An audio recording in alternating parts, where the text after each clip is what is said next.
Selalu ada jawaban, selalu ada pertolongan di rumah Tuhan. Gereja JCC Cijantung menyambut Anda. Ingat selalu bahwa Tuhan Yesus Juru Selamat kita dan masuk ke dalam hati kita sehingga kita menerima keselamatan. Selamat mendengarkan dan menjadi berkat.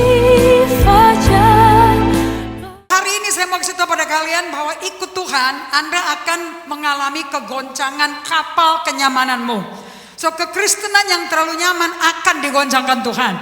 Sebagai hari ini dengan waktu terbatas, setengah jam saya mesti katrol kecepatan. Judulnya saya kasih judul Don't Rock the Boat. Jangan goncangkan kapalku. Itu kata orang Kristen yang maunya nyaman. Tapi kalau ikut Tuhan pasti rock the boat. Karena 2 tahun lebih ini kan sudah di rock the boat. Berapa yang pekerjaannya hilang? Berapa yang gaji dipotong 50%? Amin, semuanya ngalami. Betul apa tidak? Mau satpam, mau supir, mau direktur, mau manajer, semua kena. So saya bersyukur. Kenapa saya senang ini terjadi? Karena akan kelihatan apakah kamu tuh berakar di Tuhan apa berakar di uang. Sepi sekali kamar mayat ini. Ada orang di sini. Halo. Amin. So next PowerPoint please. Karena khotbah saya semua ada di PowerPoint. So kalian tinggal ngikutin PowerPoint, kamu udah dapat catatannya. Oke? So 32 saat, 32 menit. Bagaimana Anda menghadapi badai yang mengancam kehidupan Anda selama ini? Now how do you face it? Dengan hilang kerjaan, sekolah mesti hybrid. Saya juga punya sekolah. Sekolah saya gurunya orang Australia, orang Amerika, orang Inggris. Satu kelas 2 guru, itu gak murah sama sekali tahu. Dan tiba-tiba perusahaan-perusahaan pada memulangkan pegawai-pegawai ekspatriat, tenaga ahli, tenaga asing. Begitu keluar pulang semua tenaga asingnya, kira-kira sekolah saya juga kehilangan murid nggak? Bapak pulang, anak pulang, betul apa tidak? So saya menghadapi sekolah 50% hilang muridnya. Tetapi itu tidak membuat saya collapse. So how do I face the storm? Badai itu bahasa Inggrisnya storm. Namanya storm itu uncontrollable, udah gak bisa dikontrol, gak bisa dikendalikan. Iman bukan iman kalau semuanya bisa dikendalikan. Amin. So next please, saya punya khotbah di sini loh. Kalau kamu terlambat, saya nggak bisa ngomong loh. So kalau kita kena badai, your life will be uncontrollable, life-threatening storm, paralyzing fear. Takut akan membuat kamu lumpuh. Depresi, stres, bipolar, obat tidur, narkoba merajalela kembali. Seluruh dunia, Rick Warren, gereja terbesar di dunia, penulis buku dari Life Purpose Driven Life, Rick Warren berkata seperti ini, oke? Tidak pernah ada tsunami, gangguan penyakit jiwa terbesar di dunia yang melanda gereja seperti saat ini.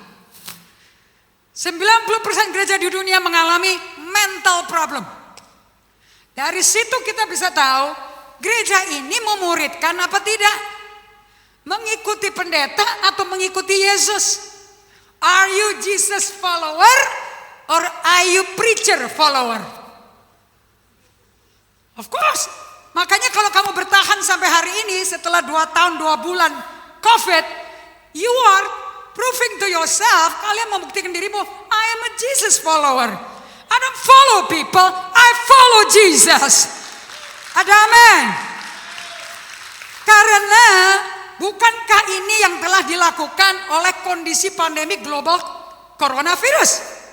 Betul apa tidak? Right? So saya mau cerita pada kalian, kamu gak usah bingung sama orang kaya sama orang miskin. Mau orang kaya mau kabur ke Amerika, mau kabur ke dapat Pfizer vaksin, mau ke Australia, mau ke Singapura, dengerin. The whole world ditutupi dengan badai COVID. Ini COVID nggak pandang bulu, mau menteri, mau presiden, mau apa, nggak pandang bulu. Tapi yang membedakan cuma satu, siapa yang bersembunyi dalam lindungannya Maha Kuasa, itu yang akan membuat perbedaan. Ada amin, next please. Nah saya mau cerita pada kalian, pertama kali COVID masuk, COVID-19, Maret 2020 resmi Pak Presiden kita yang luar biasa, yang kita kasihi Pak Joko Widodo menentukan Indonesia tidak aplikasi lockdown. Indonesia akan aplikasi karantina. Karantina sama lockdown beda loh. Kalau lockdown itu semuanya ditutup loh. Berarti toko tutup, warung tutup, semua penjualan tutup. Tidak ada bisnis online loh. Karena nggak boleh orang keluar. So ekonomi Amerika crash, ekonomi Jerman crash, ekonomi Inggris crash. Belum imigrannya luar biasa yang pindah ke Eropa. Kacau mereka. Sampai Perdana Menterinya pada resign. Perdana Menterinya mundur. Mengundurkan diri, nggak kuat. So negara-negara yang menghasilkan mobil-mobil yang kesukaannya Pak Albert pada resign. Tapi lihat dong Indonesia berdiri terus. Bahkan Pak Ibu Menteri Keuangan kita berkata bahwa budget kita, budget negara kita lebih tinggi daripada yang diharapkan. Sama Omikron ini, bukankah luar biasa? So fear yang bisa bikin kamu lumpuh cuma satu, namanya takut. Takut itu bahasa Inggrisnya fear. Fear dibikin singkatan sama Joyce Meyer. Pernah dengar gak Joyce Meyer? Kalau gak pernah dengar gak apa-apa lah, cari aja di YouTube juga ketemu. Itu Oma. Kayak saya Oma. Saya udah 65 tahun. So saya bukan umur 56, 65. Ini sudah mamanya Albert. And Joyce Meyer menerjemahkan fear dibikin jadi singkatan. Artinya false evidence appearing real. Itu bukti-bukti palsu tapi seperti beneran. Makanya fear akan bisa bikin kamu lumpuh imannya. Dan kalau fear datang, saya alami 6 tahun ini. Bukan dari corona loh. Dari makhluk lain. Oke, ini bisa datangnya seperti hempasan gelombang ombak keras yang neken kamu dan menghempas kamu tiap hari sampai kamu gak bisa ngapa-ngapain. Tapi kalau kalian berjalan sama Tuhan, kapal yang terhempas, kalian pernah lihat gak sih perahu yang kena tsunami di Aceh? Itu masih di tengah kota loh tuh. Gak kuat dipindahin loh, berat sekali tuh kapal. Terdampar, terhempas seperti itu sampai gak bisa napas. Tapi dengarkan baik-baik. If you follow Jesus, matamu tetap ke Yesus, dia akan goncangkan kapalmu supaya kamu kembali kepada air kehidupan ini. Ada amin? Next please. Takut kalau diladeni, kalau dipikirin, bahasa Inggrisnya kalau di entertain, itu bisa menelan nyawamu sampai bahasa Jawanya gak bisa ambekan. Takut itu seperti gelombang besar yang kuat sekali di tengah samudera lautan luas yang siap melilit Anda sampai kamu gak berdaya. Orang ketakutan gak bisa mikir. Orang ketakutan nalarnya gak jalan. Kayak orang bodoh. So hati-hati. Kalau kalian mau tahu apakah kamu dikuasai oleh iman, roh iman atau roh takut, kelihatan dari cara kamu meresponi.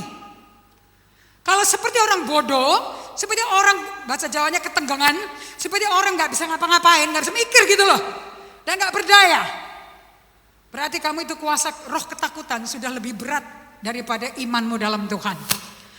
Takut itu, saya mau kasih tahu, kalau takut sudah datang, itu resilient, tidak pantang mundur. Dan Anda bisa terbelenggu sama takut ini berpuluh-puluh tahun gak sadar. Takut itu melumpuhkan Anda, bukan lumpuh fisik, tapi lumpuh mental. Takut itu mencekik kehidupan rohani Anda. So kita lihat next PowerPoint.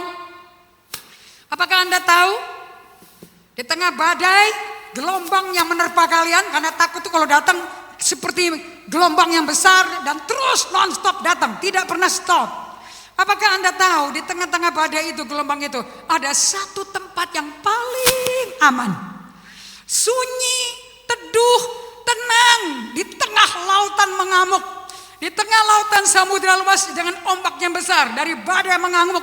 Ada tempat yang diam sekali, tenang. Mau tahu di mana tempatnya? Next please. Lokasi teraman dan paling teduh dan paling tenang adalah di bawah gelombang ombak yang ngamuk. Saya mau tanya pada kalian, pernah nonton di TV enggak? Saya sih enggak pernah nonton TV ya. Kalian nonton di Discovery Channel, National Geography, atau kalian kalau di rumah punya akuarium tapi isinya air laut, flora fauna ikan air laut yang ada Nemo, Blue Dory gitu, Anemo. Halo? Bukan ikan cupang ya.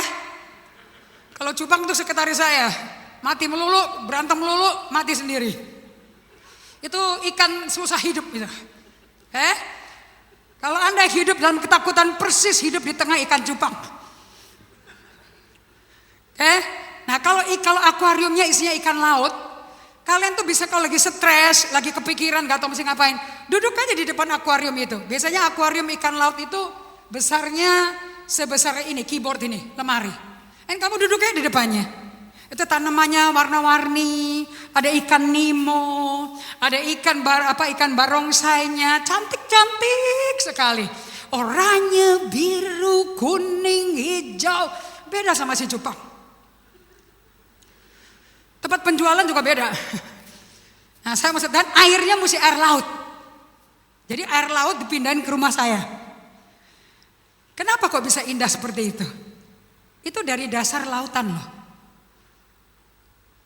Sekalipun badai menerpa, itu kan di permukaan aja. Kalau kamu diving, nyelam ke kedalaman tertentu, di bawah tuh nggak tahu, di atas ada topan. Ini ilmu pengetahuan alam, jangan diaminin. Ini ilmu pengetahuan alam. Jadi kalau ombak ngamuk sampai di Ancol, Lautan Jawa, Aceh, kalau kita bisa nyelam, punya gearnya, punya tangki oksigennya, turun aja ke bawah. Nggak kena, karena di bawah nggak ada ombak. Nangkep ya? Makanya Daud berkata di Mazmur 42, samudra raya menyambut-nyambut samudra raya dan aku bersembunyi di dalamnya. Di dalam hadiratmu paling aman karena di dalamnya tenang. Kenapa? Dia di dalam dasar lautan. Jangan main permukaan, main dalam. Ngomong sama kiri kanan ya, kalau jadi Kristen, Kristen dalam, jangan Kristen cetek. Jangan Kristen permukaan. Kalau Kristen permukaan gak bisa pasang atap. Amin. Next please. Saya kalau gak pakai Kristen dalam, gak mungkin nih atap ketutup. Gak mungkin hari ini di tengah tekanan badai menerpa, gak mungkin aku berdiri di sini. Ini ada jemaat saya loh. Saya gak bisa munafik loh. Right? Gak peduli berapa besarnya. Baca tuh, kamu bisa screenshot. Betapa tidak peduli berapa besarnya gelombang badai itu di permukaan air laut samudra. Perhatikan, air di dasar lautan samudra yang paling dalam, dari lautan yang sedang alami badai, itu pastilah bagian di dasar lautan lah, bagian yang paling kalem, paling tenang, paling diam. Tepuk tangan bagi Tuhan dong. Kalau saya ngomong sama kiri kanannya, ini ibu pendeta pinter ya. Dia bisa cari tempat yang paling aman dan tenang. Ngapain udah ribut di luar, ngapain diladenin keributan? Sebab kalau diladenin keributannya takut masuk, nalarnya nol. Padahal sebagai pemimpin kita mesti bikin keputusan. Sebagai pemimpin kita nggak bisa membuat keputusan karena apa kata orang. Kita bikin keputusan karena apa kata Tuhan. Ada amin. Dan Anda nggak akan dengar suara Tuhan di tengah-tengah gosip, ancaman, intimidasi. Kalian dengar suara Tuhan karena suara Tuhan itu seperti angin sepoi-sepoi basah. Halus sekali. Dan kalau Anda nggak berdiam, bagaimana mau dengar angin sepoi-sepoi basah itu? So forget it, apa kata orang? Declare apa kata Tuhan. Ada amin? So di Lukas 5 ayat 4 saya kutip dari The Message Bible. Karena Pastor Albert juga pakai bahasa Inggris, so saya juga pakai bahasa Inggris. Tidak akan dapat hasil mancing ikan paling besar kalau kamu mancingnya di permukaan. Kalau mau mancing ikan tude, di permukaan. Kalau mau mancing ikan tuna, yellowfin, buat makan sashimi, mesti ke tempat yang dalam. Kalian ini terlalu banyak makan cakalang, kamu kurang makan banyak ikan sashimi. Kenapa tidak ada amin? Nanti lama kapan-kapan itu di luar depan tuh ya, saya bikin jadi restoran sashimi mau? Makan sushi mau? Mau? Sushi ayam geprek atau sushi salmon? Oh salmon, oke. Nanti saya bawa salmon mentah sama koki-kokinya ya. Kamu makan salmon mentah semua. Itu mahal. Sama ikan cakalang kuning dari Sulawesi yang dibeli sama orang Jepang. Sekali makan di restoran satu porsi toh cukup 500.000 rupiah. Cuman 3 potong saja. Kalian sudah bisa bikin ikan woku. Satu ikan, kita makan ikan 3 lembar. Setengah juta. Biar pakai masker, mukanya jangan angker. Ketawa sedikit, ketawa. Karena saya bisa lihat matamu ketawa. Jelas ya, kalau ketawa tuh matanya kelihatan gitu loh. Amen? So, Dr. Lukas, dokter medis nih, dia berkata, when Jesus finished teaching, he said to Simon, push out into the deep water and let your nets out for a catch. Bahasa Indonesia, saya ambil dari BMMK. Setelah selesai mengajar, dia berkata kepada Simon Petrus, berdayunglah ke tempat yang tebarkan jalamu untuk menangkap. Mau nangkap ikan, mau nangkap jiwa-jiwa ke tempat yang dalam. Jangan jadi Kristen permukaan, jadi Kristen yang dalam. Ada amin? So siapa Yesus bagi Anda di 2022 ini? Who is Jesus? Apakah dia pajangan? Apakah dia cuman buat kata-kata yang bikin kita menjadi Kristen, kelihatan Kristen? Atau dia pribadi yang berjalan bersamamu? Manusia yang paling kalem yang pernah hidup di bumi selama 33 tahun. Yang tidak gentar, padahal mau dijorokin, jatuh ke jurang, mau dibunuh loh. Di tengah-tengah pertemuan, dia mau dibunuh loh. Dia bisa pergi dengan tenang. Dan dia berjalan ke tempat yang Bapaknya mau. Orang yang berjalan dengan tenang di tempat dunia yang kalem bersama Allah, mau dibunuh pun gak akan mempan. Kenapa? Memang belum, Bapaknya yang punya dia berkata belum waktunya. Kalau lu mati, cara gua, bukan cara setan-setan. Karena anak Allah itu anak yang hidupnya in style. Hidup kita diatur, langkah orang benar diatur Tuhan. Enggak diatur sama setan. Ada amin? So di Markus 4 ayat 37 sampai 38. Ini main message-nya saya. Yesus sama seperti air lautan di bawah amukan ombak besar, badai itu. Karena tempat yang paling kalem, yang paling bawah, bukan di permukaan. Ayat 37 Markus 4.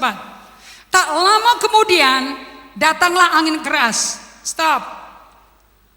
Itu angin keras tidak dikasih tahu Yesus loh. Yang ngajak murid-muridnya naik kapal menyeberang Yesus. Tapi angin keras ada di tengah-tengah perjalanan tidak dikasih tahu. Nah saya nggak tahu apakah engkau masih melihat Yesus orang baik atau orang jahat, juru selamat atau juru problem. Satu bapak bilang selamat, yang lain hahaha. Ombak mulai memukul perahu, masuk ke dalam sehingga perahu itu hampir penuh dengan air. Ayat 38, di buritan perahu itu, di ujungnya kapal kayu itu, Yesus sedang berantem. Yesus sedang nonton Netflix.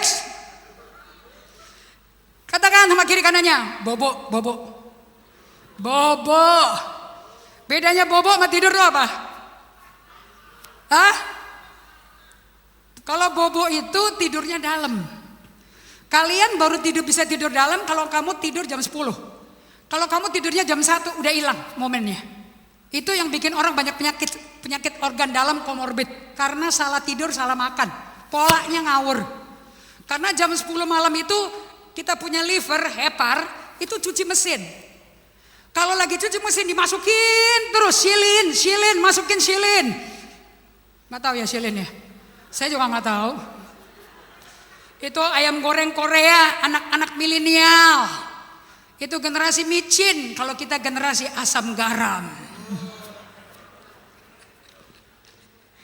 Yang seusia saya tepuk tangan dong. Kita lebih gurih, Bu. Asam garam lebih enak daripada micin. Betul nggak? Sepi sekali di sini. Kamu udah mempertaruhkan nyawamu kemari, agak rame dikit dong. Jangan diam gitu, salah tempat. Ini tempat pengharapan, bukan tempat penganiayaan. Ada amin? Dari gudang kecil nggak pakai atap menjadi tempat kayak begini. Saya bilang sama Henry, ini WL saya, guru musik saya. Saya bilang, lu lihat nggak? Soundnya cakep banget di sini. Kupingku nggak sakit loh di sini. Saya punya alat gila, Pak Albert pengsan lihat alat kita. Tapi kalau saya khotbah sakit kuping saya. Gendang telinga bergedar, gelombang-gelombang kedalaman ikan paus, Heran saya. Tapi di tempat ini aku nyaman.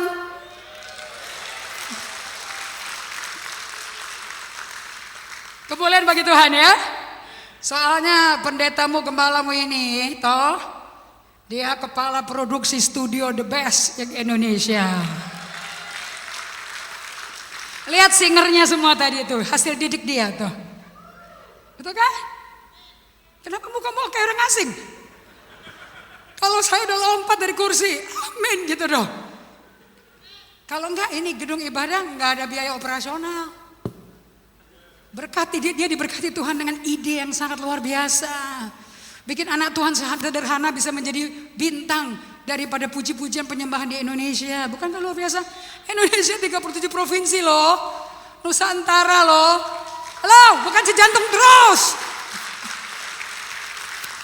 Ayat 38. Di buritan perahu itu Yesus sedang tidur dengan kepalanya di atas bantal. Pengikut-pengikutnya membangunkan dia.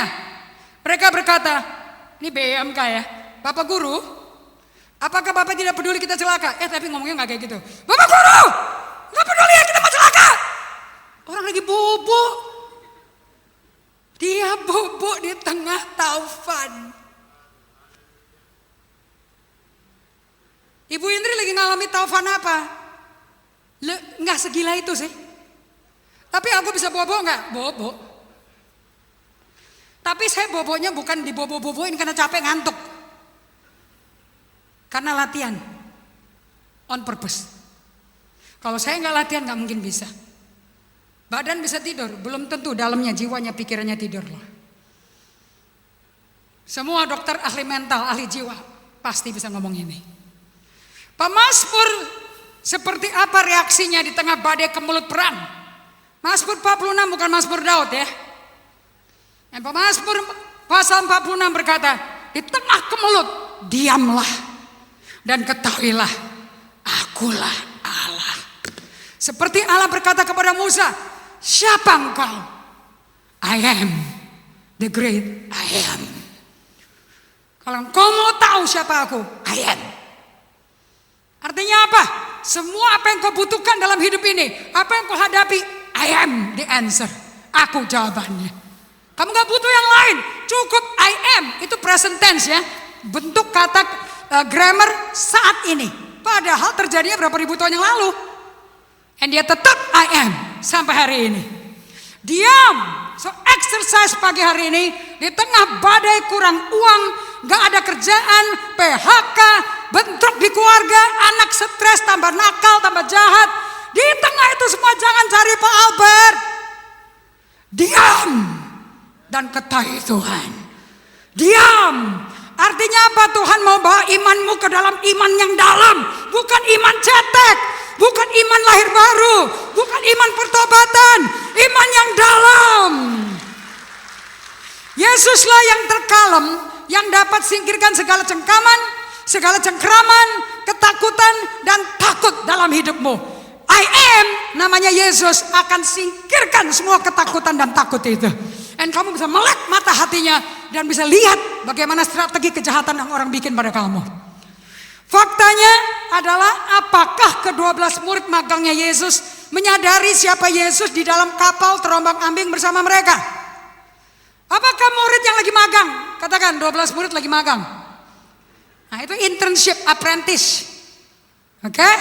Justru di tengah badai kapal penuh dengan murid-murid yang sedang magang, Yesus itu sedang hidupi dan lakukan peneladanan, pemodelan gaya hidup kerajaan sorga yang dalam di bumi.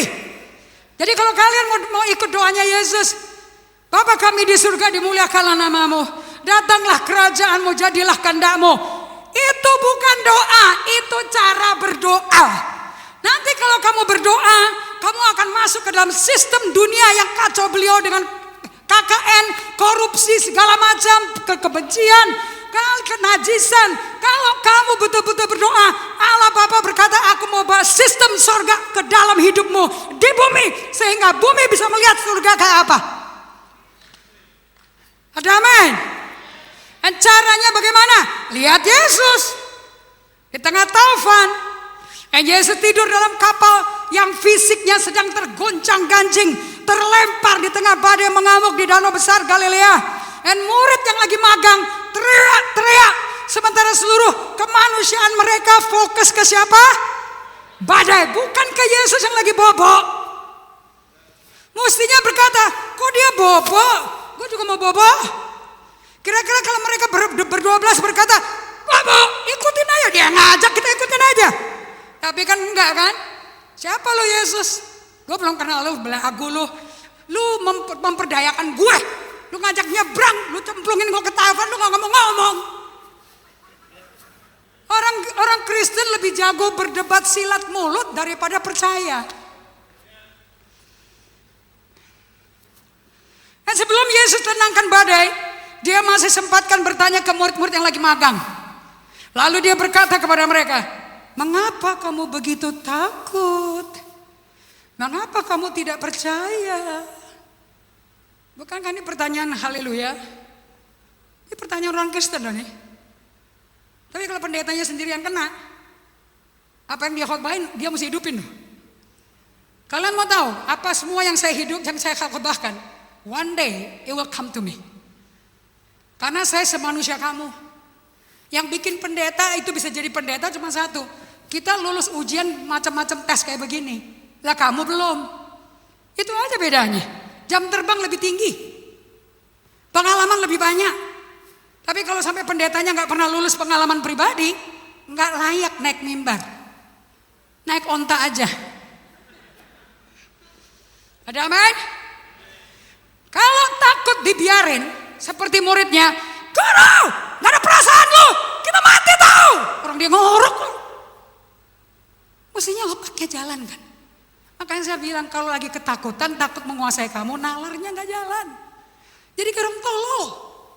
Lulusan Amerika Serikat, pulangnya jadi serikat persayuran. Pada waktu takut kamu izinkan untuk menguasai kamu, hatimu kecekik. Malah pada waktu itu menyatakan adanya kondisi yang tidak kamu sadari, yaitu kondisi gunung es emosi yang gak sehat. Kalian mau tahu di dalam batinmu ada hati yang gak beres? Problem tidak dimulai di taufan, problem adanya di dalam hati kita. Apa yang keluar dari mulutmu, itulah hatimu. Matius 12 ayat 36. So kita lihat ya gunung es kita kayak apa. Pada waktu taufan datang, satu, biasanya ngapain? Ngamuk-ngamuk. Dua, nyalain orang lain. Tiga, nyangkal diri, denial. Empat, jaim pakai topeng.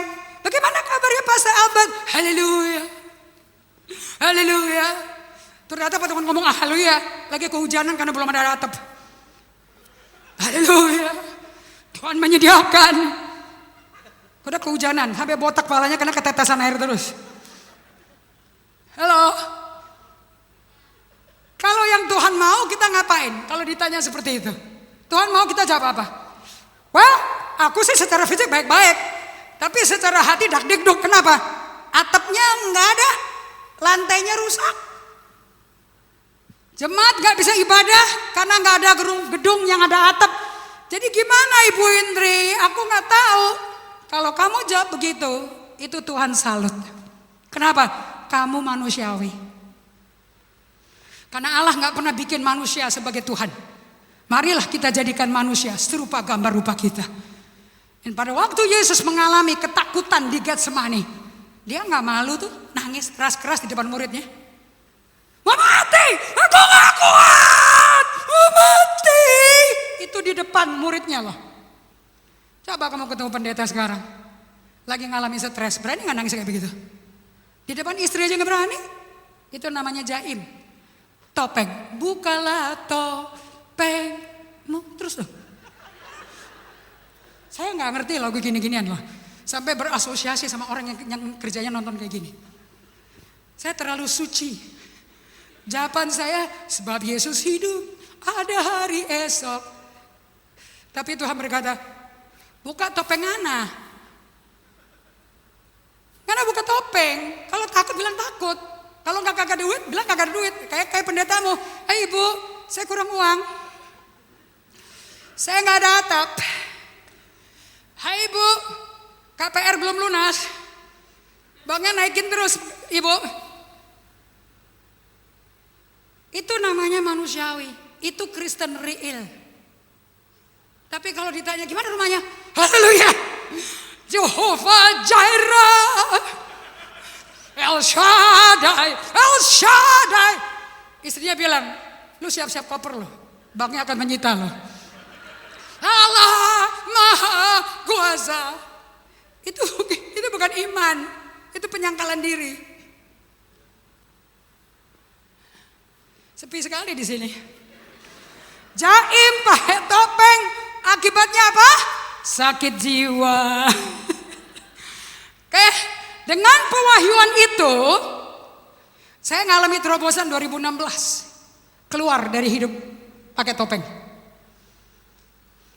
Dengan pewahyuan itu tidak mungkin kita dapat fokus ke Tuhan atau janji-janjinya di tengah badai kalau pakai mengandalkan kekuatan mental kita semata-mata.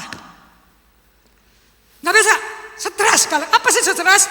Kemauan kita nyatanya tidak terjadi.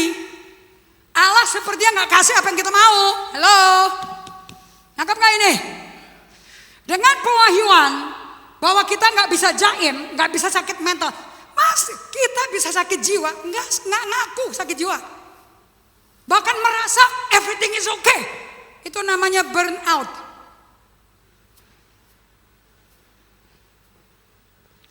Mata kita baru bisa terbiasa fokus ke Tuhan Yesus selalu jika kita hidup terbiasa disiplin. Datang ke Dia hari per hari tanpa gagal, penuh kedisiplinan. Apa disiplinannya?